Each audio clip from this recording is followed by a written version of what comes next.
Narito na ang iba pang malalaking balita sa Frontline. Vice President Sara Duterte, binawi na ang hinihinging 650 million pesos na confidential funds ng DepEd at Office of the Vice President. Singil sa kuryente ngayong buwan, nagtaas. At panukalang batas na nagre-require sa mga kainan ng pagbebenta ng half rice isinusulong.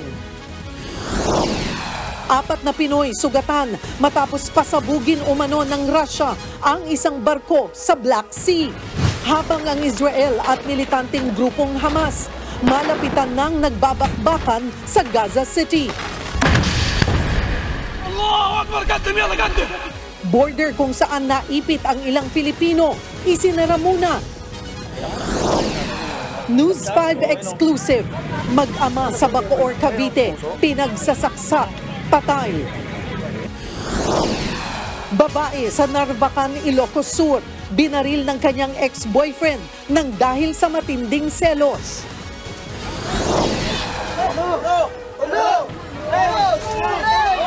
Ginang sa Tayasan, Negros Oriental, nadaganan ng malaking tipak ng bato, patay. Sa Frontline News Abroad, mga nagnakaw sa gintong toilet na nagkakahalaga ng 334 million pesos, sinampahan na ng kaso. At silipin ang one-stop Christmas pasyalan na may mga palaro at pa-food trip.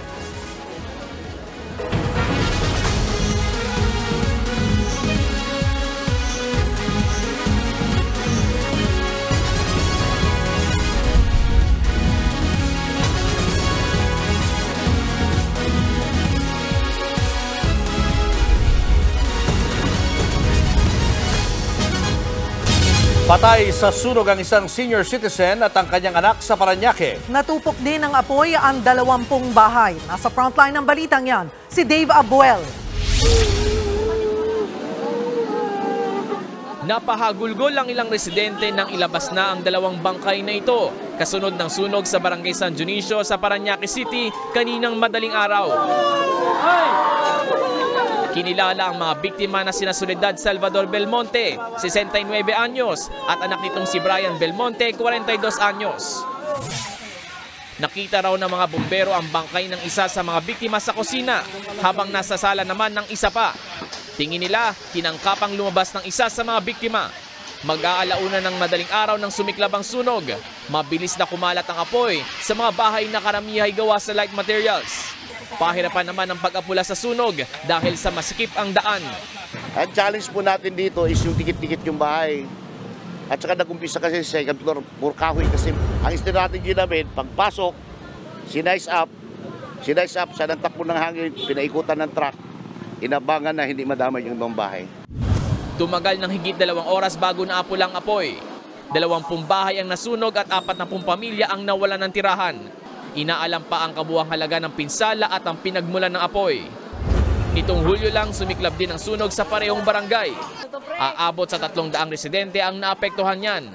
Paalala ng BFP, malapit na po ang Kapaskuhan, yung mga Christmas lights po natin, maging maingat po tayo. Umiwas po tayo sa mga substandard na kagamitan ng pailaw sa bahay. Nagbabalita mula sa Frontline, Dave Abuel, News 5. Pinatay naman sa saksak ang mag-ama sa Bacoor, Cavite. Ang suspect, bayaw ng isa sa mga biktima. Nagbabalik si Dave Abuel, exclusive. Saksak daw pre, sabi ni saksak? Oo, no. Pinagkaguluhan ng mga residente ang 2 lalaki na yan na naiwang nakahandusay sa Barangay Maliksi 1 sa Bacoor, Cavite nitong Martes. Duguan ng mag-ama ng abutan. Saksak sa dibdib ang tinamon ng biktimang si Alfredo de Lima, 60 anyos. Habang ang anak niyang si Ronaldo may tama ng saksak sa leeg at muka. Isinugod pa sila sa ospital pero namatay rin kinalaunan. Todo hinagpis naman ang mga kaanak ng mag-ama sa sinapit nila. Hindi po katanggap-tanggap. Siyempre po bilang anak. May kita ko gano'n yung papa ko. Saka yung kapatid ko. Sobrang sakit po. Lalo pa raw nakapanlulumo dahil mismong bayaw ni Ronaldo na si Renz de la Cruz at kapatid nitong si Harry ang pumatay sa mag-ama. Kwento ni Angelina, posibleng nagalit si Renz nang malaman na sinaktan ni Ronaldo ang misis nito na kapatid ng suspect.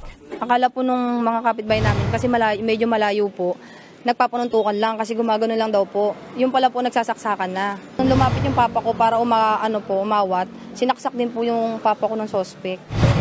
Pero ayon sa mga pulis, onsehan sa droga ang posibleng motibo sa krimen. Si Ronald, meron na siyang mga drug record dito sa amin. So ito namang si Renz, yung suspect natin, ay may record din sa amin na nagbebenta ng droga. So most probably is nagkaroon na sila ng onsehan sa bilihan. Most probably baka hindi nag-remit o hindi nagbayad tong victim natin sa suspect. Hindi nasapul sa CCTV ang pananaksak pero nakuna ng dalawang suspect na lumabas sa eskinita kung saan nangyari ang pagpatay. Tinutugis na ngayon ng Bacoor Police ang mga suspect na nahaharap sa reklamong murder. Mensahe naman ng mga kaanak sa mga suspect. Sa inyong magkapatid, para makonsensya naman kayo. Sumuko na kayo, bigyan nyo ng hostisya yung papa ko sa kapatid ko. Nagbabalita mula sa frontline, Dave Abuel, News 5. Nadaganan ng malaking bato ang isang ginang habang naghuhukay sa labas ng kanyang bahay sa Negros Oriental. Sinubukan pa nga siyang sagipin ng kanyang mga kabarangay. Nasa frontline na balitang yan, si Mon Gualvez.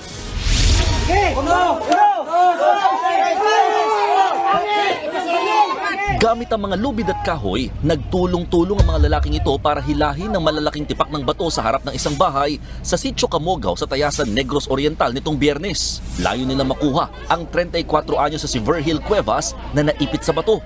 Kalunos-lunos ang posisyon niya na nakayuko at lapat na lapat ang likod sa buhangin dahil sa bigat ng dumagang bato. Dinamihan na nila mga kahoy pang-angat sa bato pero wala pa rin. Tumagal ng ilang minuto ang pag-rescue sa ginang hanggang sa tuluyan siyang maalis sa hukay. Sa kasamaang palad, wala na siyang buhay. Base sa investigasyon, nagpapagawa ng teres ang pamilya ng biktima dahil sa gabalang malaking bato, naghukay ang ginang para doon sana ito ibaon. Pero nahulog ang bato at bumagsak kay Cuevas. Sa tagal nga na-rescue ang ginang kasi malaki yung bato, nawalan siya ng buhay. Naulila ng ginang ang kanyang asawa at 3 anak. Nagbabalita mula sa frontline, Mon Gualvez, News 5. Himalang nakaligtas ang mag-iina matapos bumangga at tumaob ang kanilang sasakyan sa Commonwealth Avenue sa Quezon City. Sakay ng kotse ang pamilya ng bumangga sa hilera ng concrete barriers. To the rescue naman ang MMDA at mga construction workers sa kalapit na site. Sugatan ang nanay na siya ring driver ng sasakyan. Mabuti na lang at hindi gaanong nasaktan ang kanyang mga anak. Kwento ng safety officer na si Folian Tomale. Binabagtas ng driver ang Commonwealth westbound nang git-gitin siya ng kapwa motorista. Napakabig ang driver kaya't bumangga sa mga barrier. So nakita po namin yung kotse is nakabaliktad na po siya. Kami na po yung nagtulong-tulong para at least mailabas po agad yung kasi nakita namin may mga bata. Pinerwisyo ng magdamagang ulan at matinding baha ang ilang barangay sa Davao City. Meron pang isang muntikang tangay ng tubig sa kasagsagan ng rescue operations. Nasa frontline na balitang yan, si Justine Punsalang. Tinangay ng rumaragasang tubig hanggang sa tuluyang lumubog ang 2 sasakyang ito sa Samantha Homes, Bago Galliera, Davao City kaninang madaling araw. Sa isa pang kuha ng isang residente, makikita rin ang pagragasaan ng baha sa labas ng kanilang bahay. Halos sintaas na ito ng kanilang bakod. Pinalalapayan ng walang tigil na pag-ulan. Grabe, hurot na ng sakyanan, doon sa tumoy. Sa lakas ng agos ng tubig, tinangay ang mga nakaparadang sasakyan sa lugar. Nagmistulang ilog din ang Susana Home sa Barangay Baliok sa kaparehong lungsod. Ang tubig may halong putik na nanggagaling sa mataas na bahagi ng subdivision. Hanggang dibdib naman ang baha sa isa pang subdivision sa Barangay Bago Aplaya. Ang uploader umakyat na raw sa bubong dahil lubog na ang kanilang bahay. Nagsimula raw umulan ng malakas bandang alas 11 kagabi hanggang sa tumaas ang tubig dahil umapaw ang katabing ilog. Lampas tao pa nga raw ang baha sa ilang lugar. Mag-aalas 5 ng umaga na raw unti-unting bumaba ang tubig. Nang tumila ang ulan, sinimulan ang rescue operations.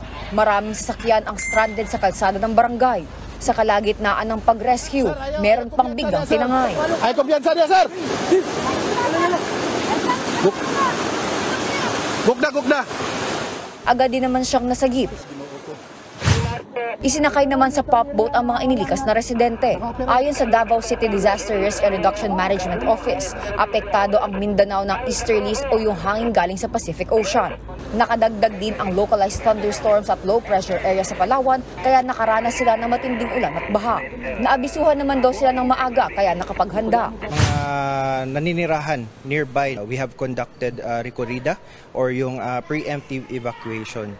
We have deployed or announced sa ating mga BDRMCs that we should be conducting prepositioning ng ating mga resources or yung mga response vehicles natin in this area kasi that day we have already received a report or advisory from the Pag-asa that this is a general flood advisory from Pag-asa that Davao City might be experiencing. Sa paunang assessment, higit 10 barangay ang apektado. Tumaas din daw ang level ng tubig sa Lipada sa River Channel. Suspendido ngayon ang klase sa ilang barangay sa lungsod. Nag-deploy na ng Rapid Damage Assessment and Analysis Team kaninang umaga para sa patuloy na assessment ng pinsala. Nagbabalita mula sa frontline, Justine Punsala, News 5. 4 na Pilipino ang nadamay matapos umanong pasabugan ng Russia ang isang barko sa Black Sea.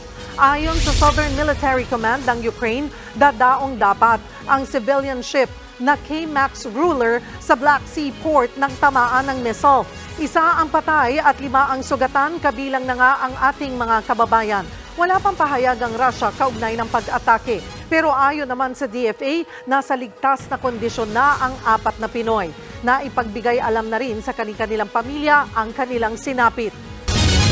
Sa hinaba-haba ng kontrobersya sa confidential funds ng Office of the Vice President at ng Department of Education, isinuko na rin ito kanina ni Vice President Sara Duterte. Nagdudulot lang daw kasi ito ng pagkakawatak-watak. Nasa frontline na balitang yan, si Mean Los Baños. Nag-flying kiss pa si Vice President Sara Duterte sa mga miyembro ng media na nakaabang sa kanyang pagdating sa Senado ngayong araw para sa deliberasyon ng budget ng Office of the Vice President at Department of Education na pareho niyang pinamumunuan. Pagdating sa plenaryo, hindi na ipinaglaban pa ng pangalawang Pangulo ang confidential funds para sa OVP. Nagtanong kasi si Senator Coco Pimentel kung aapila pa ba si VP Sara na mabalik ang 500 million pesos na confidential funds. Sinagot yan ng bise sa pamamagitan ng isang statement na binasa ni Senate Finance Committee Chairman Sonny Angara. They will no longer pursue the CIF or CF.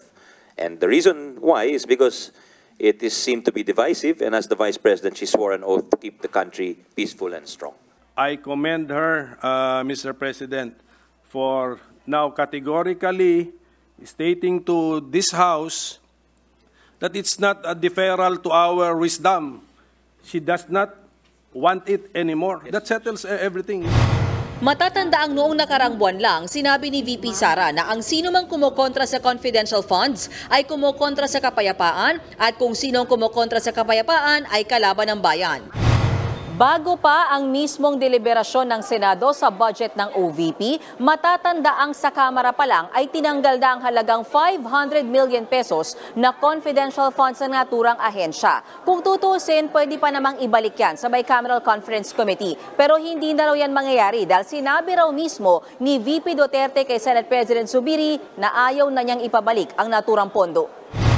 Bago yan, inusisa ni Senator Risa Ontiveros kung paano ba ginastos ng OVP sa loob ng 11 araw ang 125 million pesos na inilipat mula sa Office of the President papuntang OVP para maging Confi Funds noong December 2022. Paliwanag ni Senator Angara, ginamit ang naturang pondo para siguruhing ligtas ang pagpapatupad ng mga proyekto ng OVP, lalo sa mga lugar na matindi ang insurgency.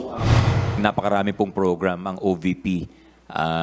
From libreng sakay, yung pagbubukas po ng maraming satellite office, yung pagbibigay po ng tulong sa libing, sa paggamot, sa napakarami po. There's so many services that were provided by the OVP, Ron. Yung 125 million ginastos sa 11 araw o on average mga 11.3 million a day, ay ginamit lahat yan para lang ligtas na maimplementa ang mga libreng sakay o paghahanda para magbukas ng satellite offices. Yung 11 days, yun po yung period of disbursement ng pera ho.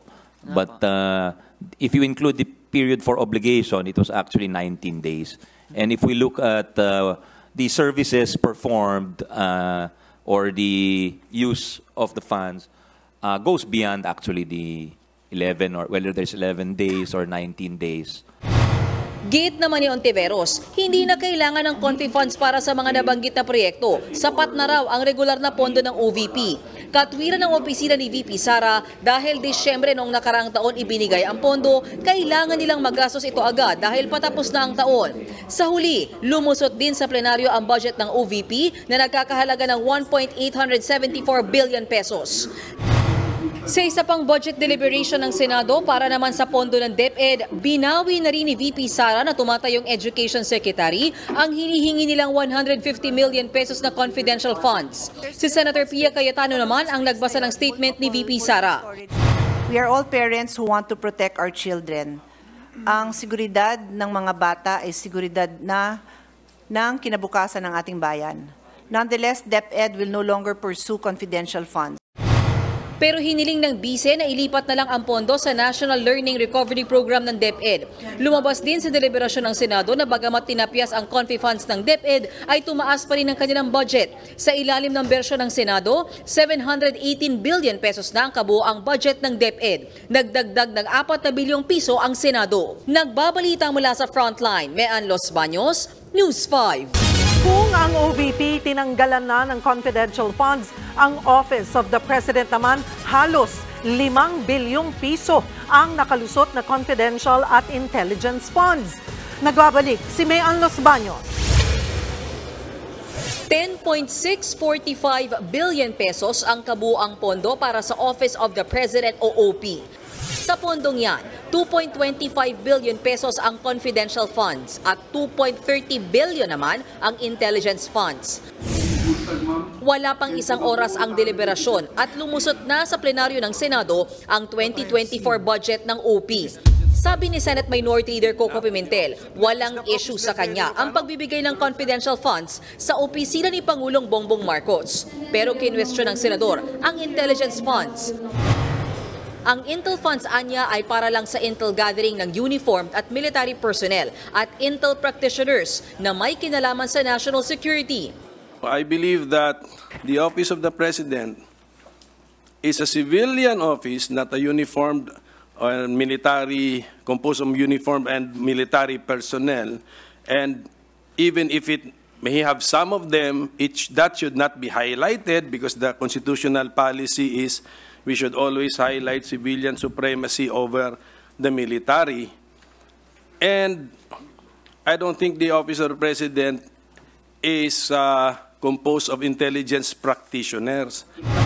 Paliwanag ni Senador Sonny Angara, Chairman ng Senate Committee on Finance, ang 2.30 billion na intelligence funds ng OP ay nakatakda na sa National Expenditure Program o NEP simula pa noong 2020. Hindi na nga raw sila humingi ng dagdag.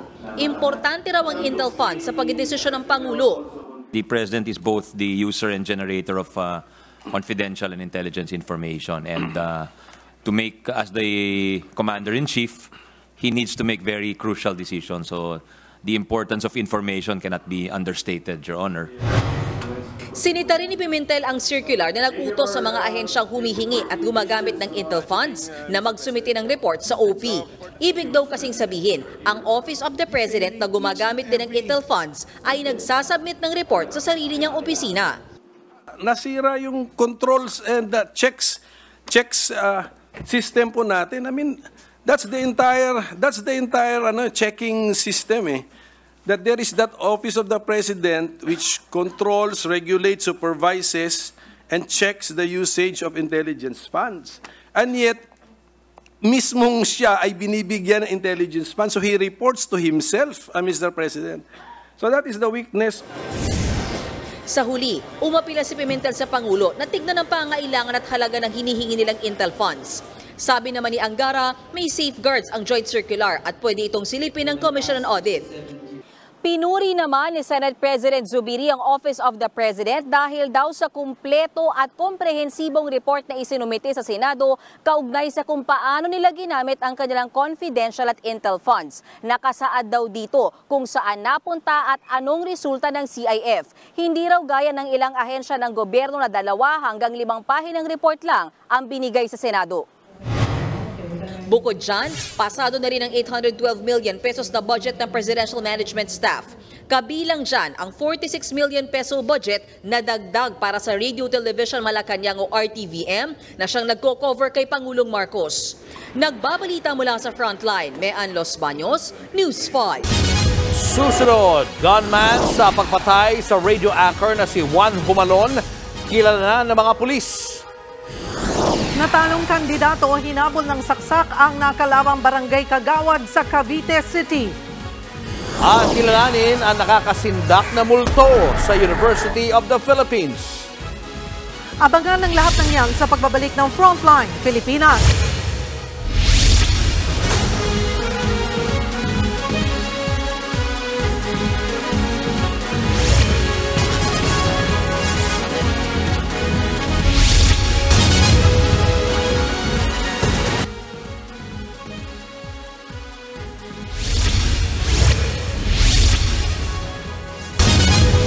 Tukoy na ang pagkakakilanlan ng isa sa 3 salarin sa pagpatay sa radio broadcaster na si Juan Humalon. Ikinakasa na rin ang mga reklamong isasampa laban sa kanila. Nasa frontline na balitang yan si Mon Gualvez.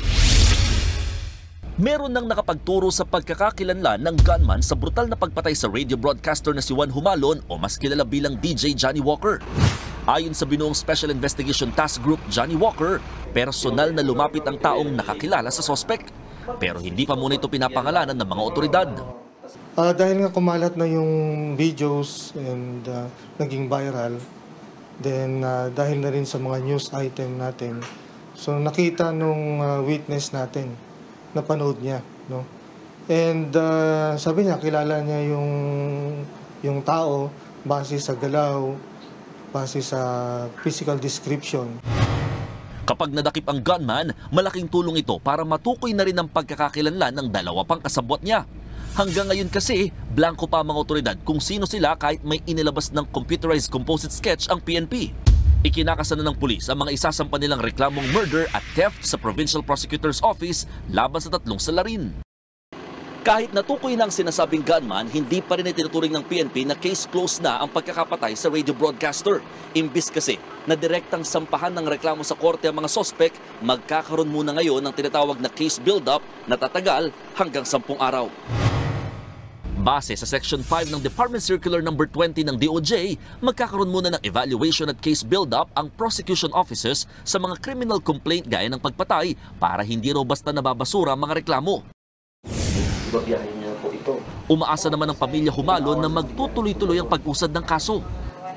Ang nais ko lang na madakip at makilala yung suspect para malaman na namin yung sino yung talagang utak lahat sa pagkapatay ng asawa ko, sir.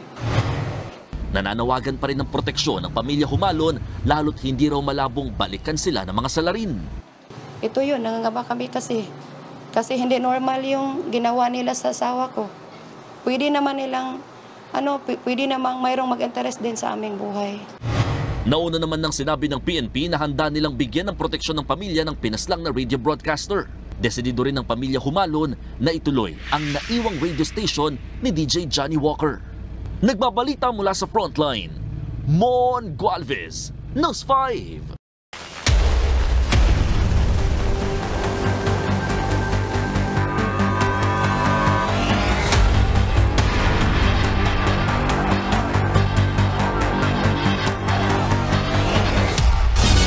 Malapitan na ang bakbakan sa Gaza ng mga sundalong Israeli at militanteng grupong Hamas. Sa tindi ng giyera, isinara muna ulit ang border. Nasa frontline ng balitang yan, si Camille Samonte.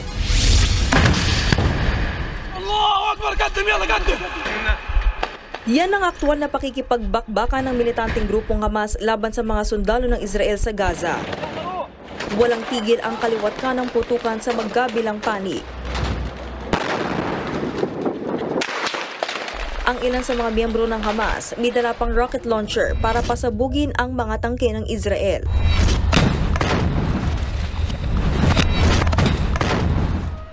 Kita rin sa aerial shot na ito ang patuloy na pagpulbo sa iba pang gusali sa Gaza. Ang Israel naman, pinasabog ang tunnel na nilulusutan ng Hamas sa southern Gaza. Ayon sa Israeli military, hindi na kontrolado ng Hamas ang northern Gaza. Mahigit 50,000 residente doon ang lumipat na rin daw sa south dahil alam nilang mas ligtas doon. Pinulong din ni Israeli Prime Minister Benjamin Netanyahu ang kanilang War Management Cabinet kahapon. Matatanda ang nanindigan ng Israel na walang mangyayaring ceasefire sa kanilang panig hanggat hindi pinakakawalan ang mga hostage ng Hamas. Katunayan, kaninang umaga, isang pagsabog na naman ang nangyari malapit sa isang ospital sa Gaza. Nagsitakbuhan ang mga tao roon. Para sa isang residente sa Gaza, war crime na ang nangyayari roon. Wala na raw kasing pinipiling bombahin. Hospitals have been bombed, schools, refugee centers, churches, mosques, cultural centers, gyms, people in ambulances. Over 47 journalists killed, some of them with their families. War crimes are happening here. Sa huling tala ng Gaza Health Authorities, umabot na sa 12,100 ang namatay mula sa parehong panig ng Israel at Palestine. Nananawagan na rin si Belgium Deputy Prime Minister Peter de Sutter na patawan ng sanksyon o parusa ang Israel dahil sa anyay hindi makataong pambobomba sa Gaza. Malinaw din daw na walang pakialam ang Israel sa panawagang tigil putukan. Ang Amerika naman hindi suportado ang Israel sa pagkontrol nito sa buong Gaza. Di din daw ito ang tama ayon mismo kay US President Joe Biden. Delikado hanggang Rafah crossing na border ng Egypt at Gaza. Isinara na muna ito ngayon dahil sa tumitinding bakbakan. Nasa border pa naman ang 69 na Pilipinong hindi pa nakakatawid. Kahapon, 40 nating kababayan ang ligtas ng nakatawid. 35 sa kanila ay uuwi na bukas sa Pilipinas. Kabilang dyan ang isang Palestinian na asawa ng Pinoy. Samantala, 19 na Pinoy pa ang nananatili sa Gaza at ayaw pa ring umuwi sa Pilipinas. They are very committed to Gaza and to the Palestinian cause. And they feel that leaving Gaza will be like allowing the Israelis in their minds, to depopulate Gaza. So that's one reason. Mahirap ma-uproot, no? They're not all W's, so it's not because wala trabaho sa Pilipinas. No, that is unlikely the reason. Another reason is maybe they have no relatives here.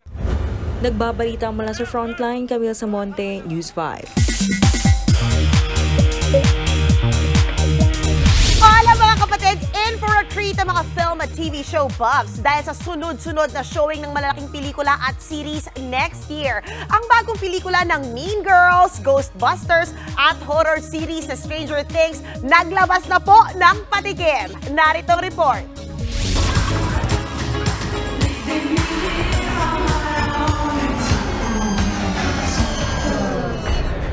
There's something strange in the neighborhood. People froze to death in the middle of July. Who you gonna call? Siyempre, ang horror-busting team ng Ghostbusters. At sa kanilang bagong misyon, kailangan nilang iligtas ang New York sa panganib na dala na... The Death Show. Sa pasilip ng upcoming movie na Ghostbusters Frozen Empire, ipinakita pa rin ang ilang mga bibida rito tulad ni na Paul Rudd, Carrie Coon, Dan Aykroyd at Bill Murray. Sequel ang pelikulang yan ng 2021 edition ito na Ghostbusters Afterlife. I'm the monster. Mula sa New York, punta naman tayo sa Upside Down at Hawkins ng Stranger Things. At para sa Season 5 ng hit Netflix series, ipinasilip nila ang bahagi ng script ng upcoming season. Base rito, bubuksan ang bagong season sa isang madilim na eksena. May boses ng bata at pamilyar na kanta. Inaasahang maipapalabas na ang final season of Stranger Things sa 2025. You're never gonna believe what I found this morning. Your burn book. Mom, go make snacks. Isa pang dapat abangan. Ang pagbabalik ng iconic 2004 film na Mean Girls. But this time, make it musical. Welcome Exciting ang reimagined version ng kwento, featuring ang ilang bagong Hollywood A-listers na gaganap sa sikat na roles ng The Plastics. Mapapanood ang pelikulang yan sa January 12. Maninindak na at mananakot ang bagong horror icon na si Marita na gagampanan po ng young star na si Ren Escanio. And speaking of multo, may nilinaw ang aktres sa umunoy panggo-ghost sa kanya ng dating leading man na si Jerome Ponce. Narito ang report. Tapos na ang undas, but katatakutan fever is far from over. Base sa isang urban legend, maghahasik ng takot si Marita. Isa siyang entity sa loob ng isang theater hall sa isang sikat na university dito sa Pilipinas. And madaming story about her na meron siyang vengeance, meron siyang unfinished business, meron siyang curse. So dito parang mas makikilala natin kung sino ba talaga si Marita. Ang bagong katatakutang horror persona, gagampanan ni Ren Escanio na hindi umurong sa pangmalakasang prosthetics session. Tinitiis ko siya for like more than 16 hours.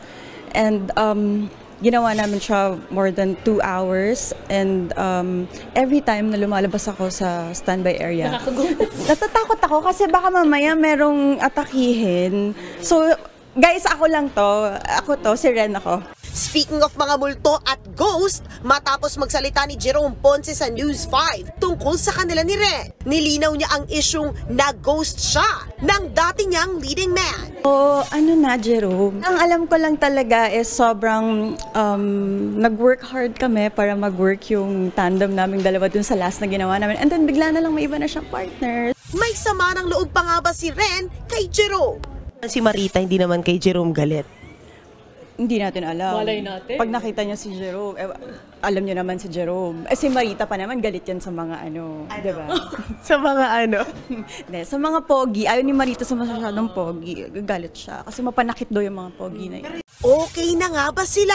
Uy, in fairness sa mga kay Jerome, last time nag-message pa din naman. Merong iba, mga sinisin ko lang. Pero last time, sinagot ko naman. Magsasama-sama ang ilan sa pinakabigating singers ng Pilipinas para sa isang tribute to OPM concert sa Sabado. Kabilang po sa mga magtatanghal sa Newport Performing Arts Theater, sina Divine Diva Shaja Padilla, Basil Valdez, Jonah at National Artist for Music, Ryan Cayabyab. Sa rehearsals kanina, nakwento ng mga music legend ang kampanya nilang i-preserve pa at gawin pa pong timeless ang ilang mga OPM hit. Share nga ni Basil, dapat abangan ang kanyang bagong music next year. Si Mr. C naman, mapapagento na rin dahil sa upcoming collab niya with the P-Pop Kings, SB19. Anyway guys, gaganapin ang kanilang tribute to OPM sa Newport Performing Arts Theater ngayong Sabado. Gusto ko silang tumanda para ako bumata. Joke. Hindi.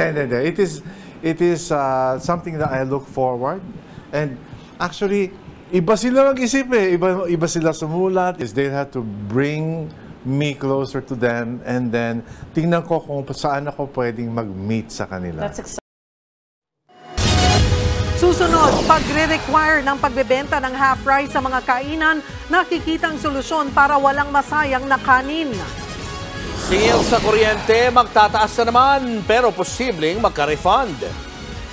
At magsasaka sa Quezon Province, patay matapos suwagin ng alagang kalabaw. Yan at iba pa sa pagbabalik ng Frontline Pilipinas.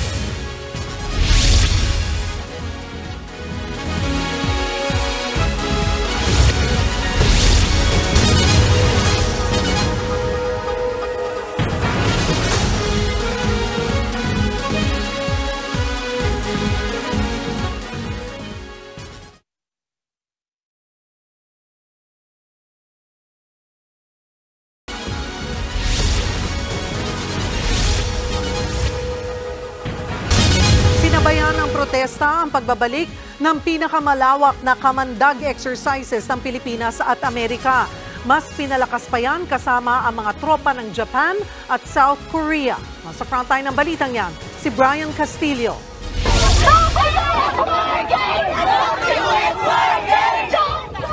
Tulacan at Balyahan.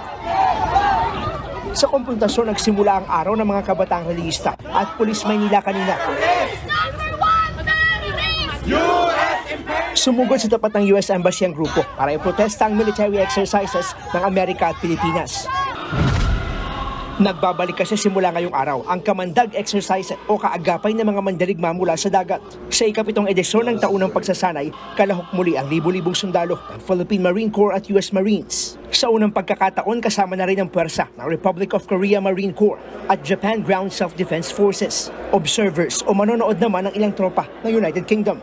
Together, we send a powerful message to the world, especially to those who may seek to disrupt the peace, that our partnership is unbreakable. Our resolve, unyielding, and our commitment to defending our nations is always unwavering. Sa sentro ang training sa pagpapalakas ng coastal defense, special operations at disaster response. Ang lumalalim na kooperasyon ng Pilipinas at Amerika ay pagpapakita raw ng tumitibay na alyansa ng dalawang bansa. Together, we are committed to maintaining a free and open Indo-Pacific, upholding international law and norms, and ensuring freedom of navigation in the region.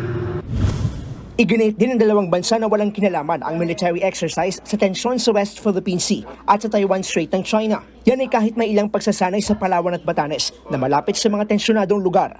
The exercise is not designed to prepare for a very particular conflict. So recent events don't have anything to bear on it. Kamandag is all about working together, interoperability, learning from each other, and to meet training objectives. Ang Kamandag exercises ngayon ang pinakamalawak sa mga naunang edisyon ng pagsasanay ng Amerika at Pilipinas. Lalo't may training din sa ilang lugar sa Metro Manila, Northern Luzon, Cavite, Zamboanga at Tawi-Tawi. Magtatagal ang pagsasanay ng hanggang November 20.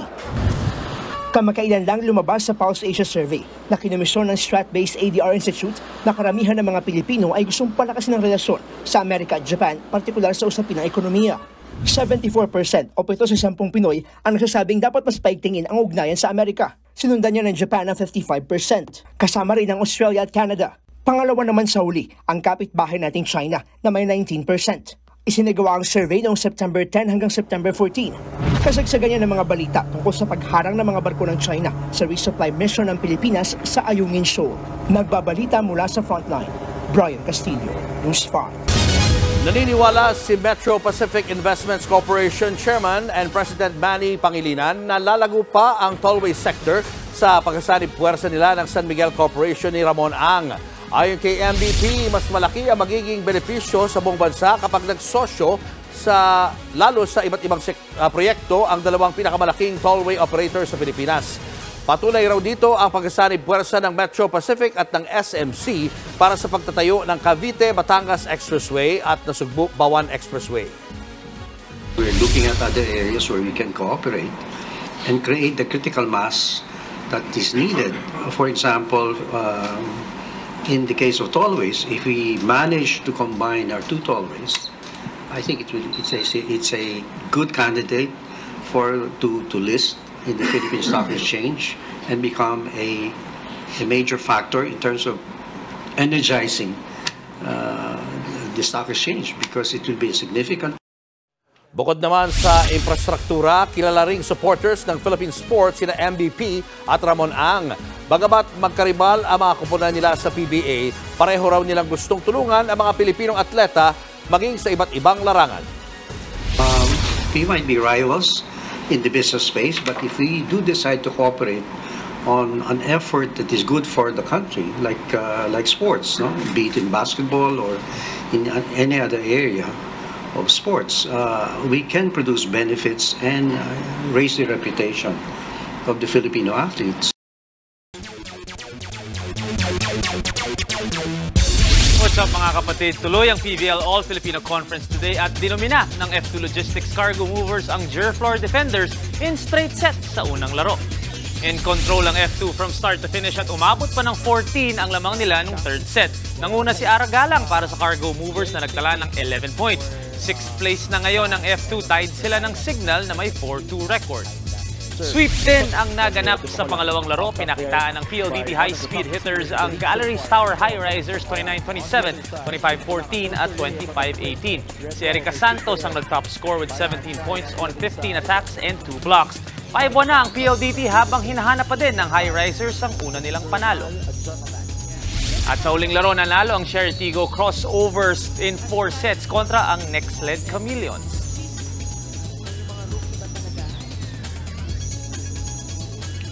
At nag-launch naman ang investigasyon ng Premier Volleyball League sa mga aligasyon sa hindi pagbayad ng players ng jerk floor defenders. Ayon sa PVL, committed silang magkaroon ng thorough and fair inquiry sa sitwasyon at sisiguraduhin nilang may chance magsalita ang both parties. Earlier this week, may anonymous player ang nag-reveal sa Reddit na 3 buwan nang hindi nakakatikim ng sweldo ang mga manlalaro. Hindi nag-comment si team captain Pia Sarmiento, pero sabi niya na pipilitin nilang maging matibay at positive during this time. At lipat naman tayo ng basketball. Magandang panimula para sa bagong PBA season sa Meralco Bulls na nagwagi kontra Rain or Shine Elasto Painters 107-102.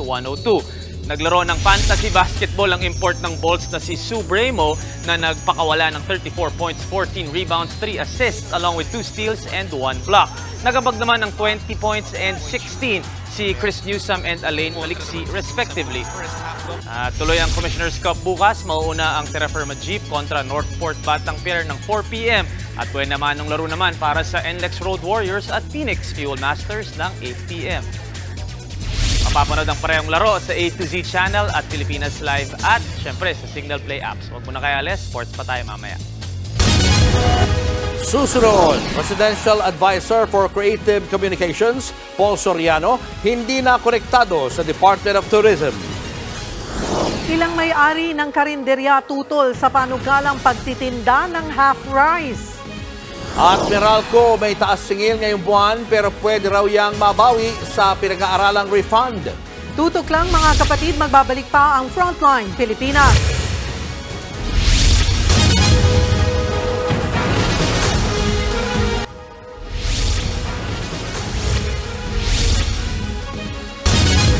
Toneladang kanin ang nasasayang kada taon at para maiwasan yan, sinusulong na gawing mandatory ang pagbibenta ng half rice sa mga kainan.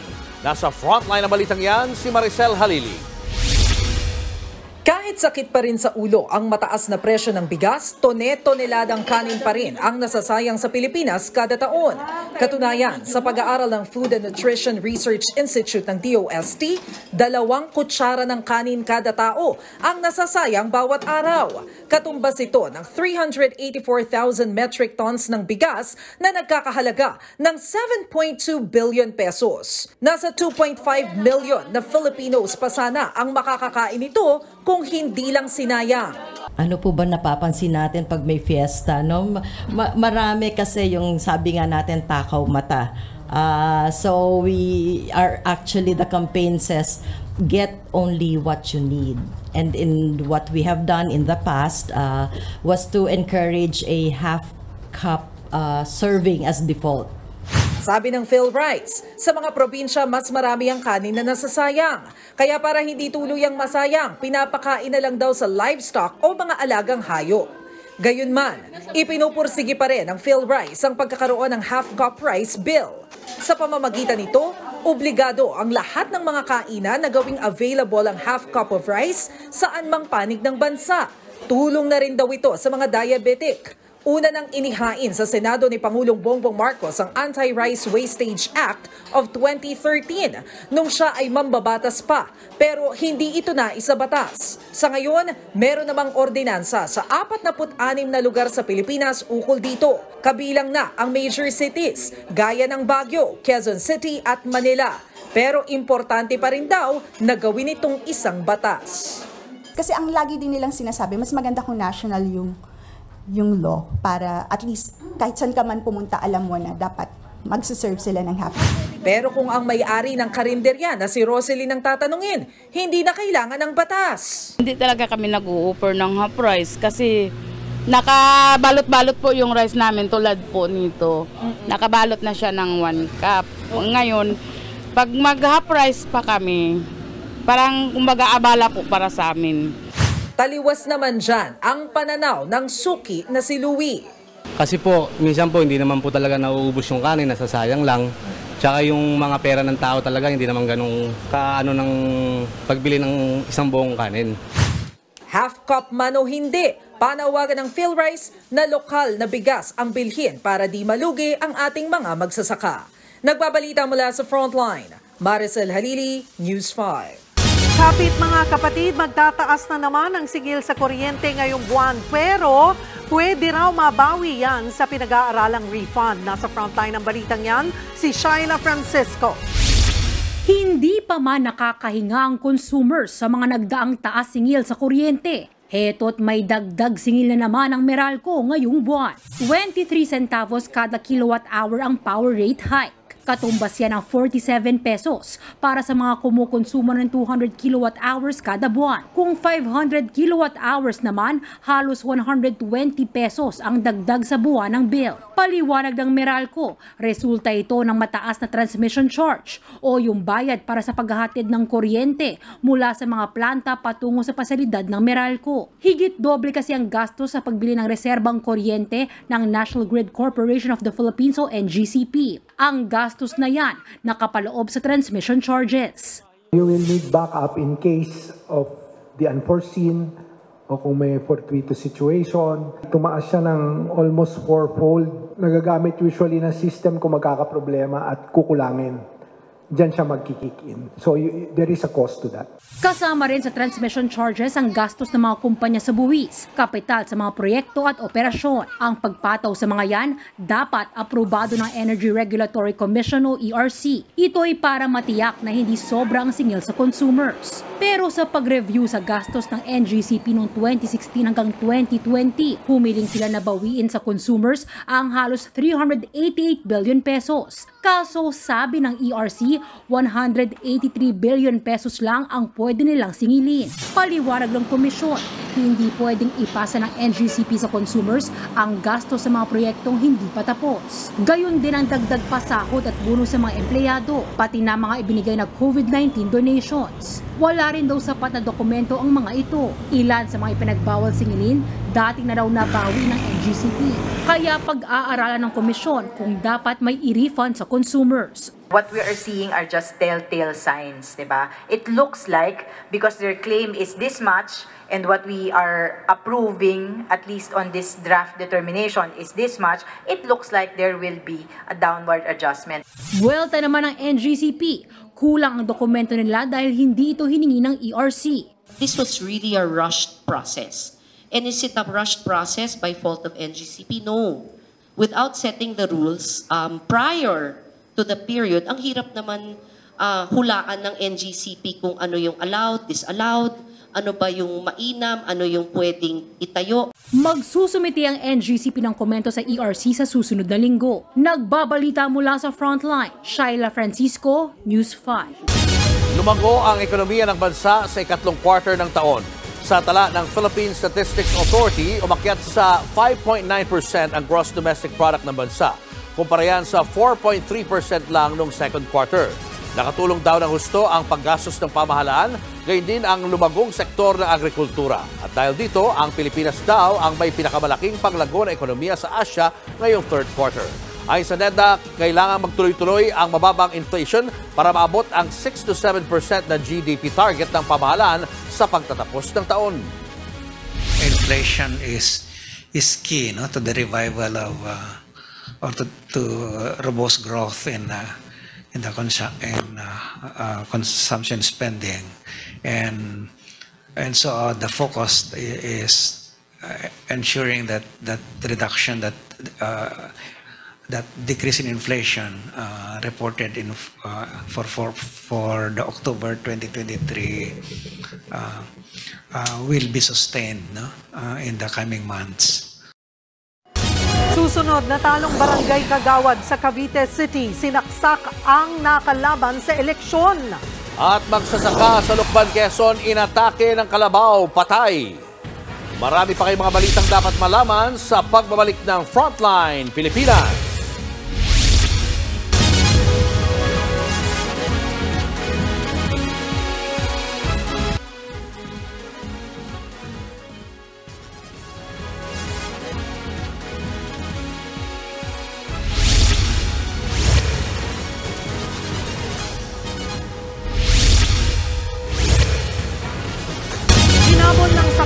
Ng natalong kandidato ang nakalaban niyang barangay kagawad sa Cavite City.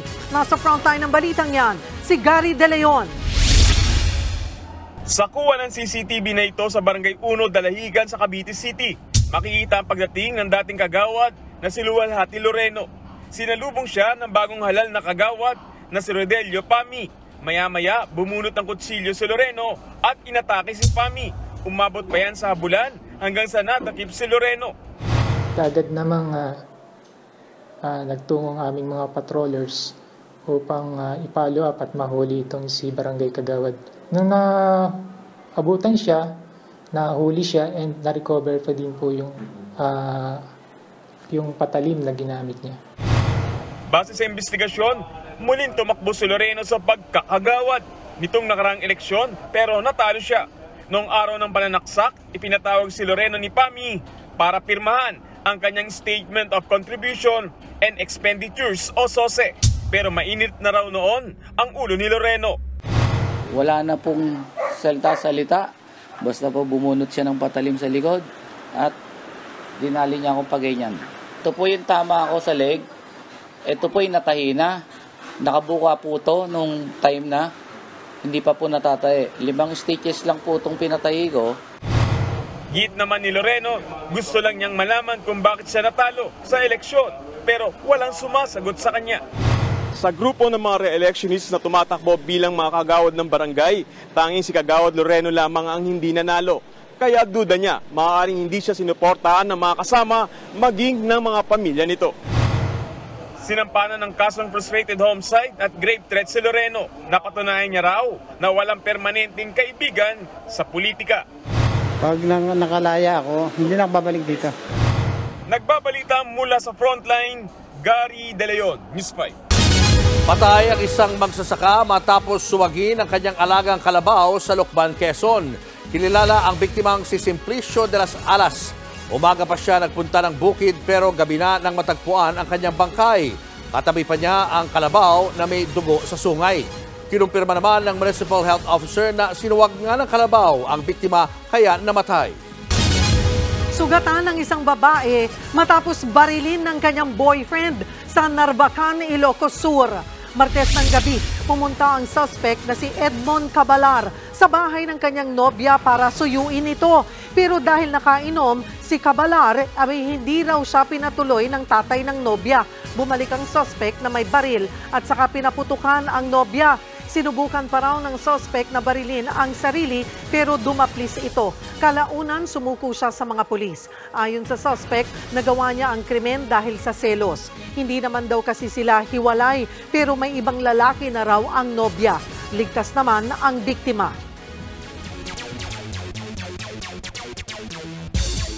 Mga kapatid, nagtataka na si LeBron James at ang Los Angeles Lakers kasi tingin nila hindi nakakakuha si James ng mga foul calls this season.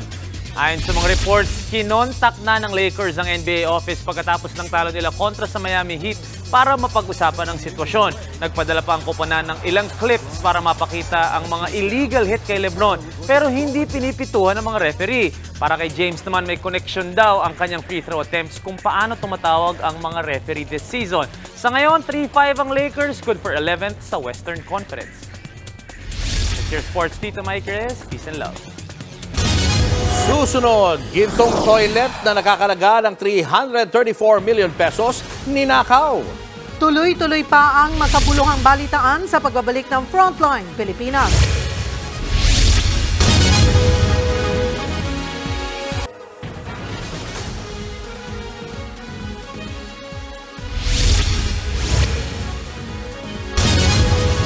Wala na sa Malacanang ang dating Presidential Advisor on Creative Communications na si Paul Soriano. Yan ang nabunyag sa budget deliberation ng Office of the President sa Senado. Sa deliberasyon, muling naungkat ang kontrobersyal na tourism ad slogan na "We give the world our best" na nalagay sa isang bus sa London. Sabi ni Senate Committee on Finance Chair Sani Angara, hindi galing sa Office of the President ang pondo para riyan. Ang tanging nakakalam umano rito ay si Paul Soriano na ngayon ay hindi na konektado sa palasyo. Who spent for the ad campaign "We Give the World Our Best", which was seen in the London buses, Mr. President? It's not the OP, Your Honor, possibly the DOT. It was still during the time of Paul Soriano, Director Paul Soriano, Your Honor. That's what I'm told. So, baka siya nakakalam mo. We will ask. Wala na ba siya ngayon? Wala na po.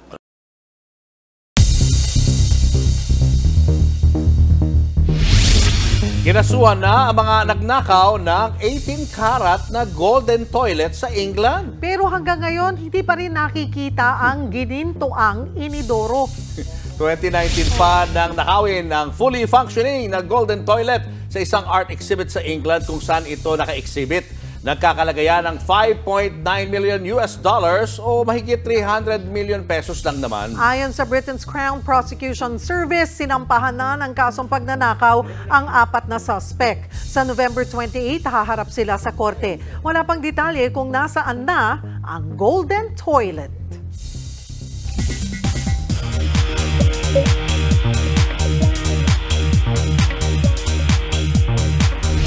Going higher, further, and faster sa blockbuster ang bagong MCU film na The Marvels. So sa opening day nito kahapon, pumalo na agad sa tumataginting na $140 million o mahigit 8 bilyong piso ang kinita ng pelikula worldwide. Nagustuhan ng fans ang dynamics ng mga karakter din na Captain Marvel played by Brie Larson, Captain Monica Rambeau na ginagampanan ni Teyonah Parris, at Ms. Marvel na si Iman Vellani. Pero ang mga Korean fan, nabiti naman sa appearance si K-drama superstar Park Seo-joon. Showing pa rin ang The Marvel sa mga sinihan sa bansa. Ito na ha, matutuwa talaga lahat ng Grey's Anatomy stans dahil mag-dreamy is now mag-sexy. Dahil si Patrick Dempsey itinanghal pong sexiest man alive ng People Magazine. Ayon kay Patrick, sa edad po na 57, hindi siya makapaniwala na naibigay sa kanya ang pamosong titulo ngayong taon. Sa kabila nito, natutuwa naman siya dahil sa nasabing pagkilala. Diin niya, magagamit niya ang platform na ito sa something positive. Matapos po ang breakthrough role niya sa 1987 film na Can't Buy Me Love, mas nakilala si Patrick bilang ang sikat na neurosurgeon na si Dr. Derek Sheffer sa medical series na Grey's Anatomy. At mas feel ang Pasko kapag may mga handa ng regalo. At kung wala pa kayo, abay bumisita na po sa isang binuksang Christmas night market sa San Juan. At yan ang iba pang pwedeng gawin sa Christmas pasyalan na yan. Silipin po natin sa frontline ng balitang yan si Brian Basa. Kumukuti-kutitap at nagliliwanag ang mga palamuti sa sikat na pasyalang ito sa Green Hills. Kahit saan kayo tumingin, may mga makukulay na parol na nakasabit na. Sa night market ng kanilang G-Strip, mas marami pa kayong makikita riyan in different shapes and sizes. Pwede nyo pang mabili yan sa abot kayang halaga, depende sa laki, pati na rin sa disenyo. At kung naghahanap pa kayo ng ihahabol na dekorasyon, marami rin sila niyan dito. Christmas tree, Christmas balls at iba pa. Mahahanap niyan sa kanilang mga stalls. Kung ang hanap naman ay mga damit, sapatos at iba pang pangregalo, marami rin kayong mapagpipilian dito. May lugar din silang for food trip featuring samot-saring pagkaing tiyak na mai-enjoy ng pamilya, barkada o kahit kayo lang mag-isa. Ayon sa lokal na pamahalaan ng San Juan, ang mas masayang Green Hills ngayong taon ay pagpapamalas ng muling pagsigla ng kanilang ekonomiya sa lungsod. Nagbabalita mula sa Frontline, Brian Basa, News 5. Tara na, simulan na naman. Araw-araw na yan. Oo. Araw-araw na Pero Christmas. si Papo hindi niya papansinin yan. Bakit naman? Kasi kakaririn mo, ikaw na yung susunod na, ano yun, sexiest man alive. Ayun, May comeback pala. May chance, no? Oo. years old, ha? 2024, laban tayo. Lalaban tayo. Kailangan ko ng mga ano, ha? Makpapu. Ha? Makpapu. Makpapu. Mag-campaign tayo, ha? Diba? Makpapu. Diba? Yung maganda rin sa Hollywood talaga, no? Kahit na nagkakaedad. Kaya mo yan. May premium pa. 2024. May isang boto ka na. May isang boto ka na, si Mamu. Ha? Bakit isang boto lang? Parang sinabi mo kasama tayo. Kalad pa. Kalad pa. At least 5 na tayo. Yan ang Christmas gift namin sa iyo.